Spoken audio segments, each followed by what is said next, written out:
So what happens if you are a lender on vehicles and your dealer did not get the title listed you as a lien holder?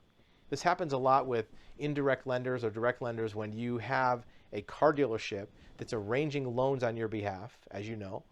The car dealership is supposed to take the title, transfer the ownership to the buyer, the borrower, and list you as a lien holder. But what if they didn't?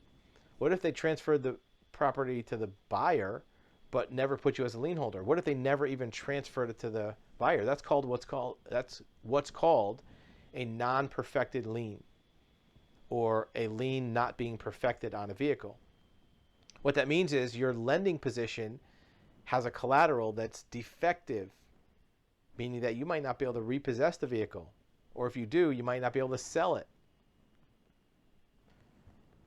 How do you get that fixed? Well, if you still have access to the dealer, obviously you get them to fix it. If the dealer's out of business, or if they're out of trust on their floor plan, or there's some other problem, you may have to take some steps like a bonded title, a court order title, a civil lien. You'll see the link below will give you more information.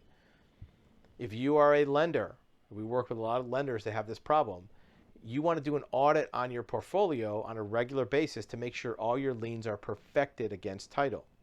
If they're not, you want to take action as soon as you can to get that fixed. The sooner you do it, the better. If you drag it out longer, sometimes the borrowers can sell the car.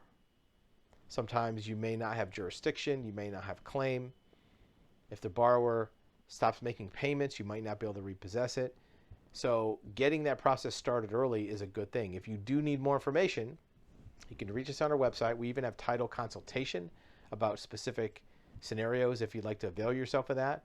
But make sure as a lender you get your lien perfected on that vehicle as soon as possible, and verify your portfolios to make sure that you're in title on the cars that you have a security interest in.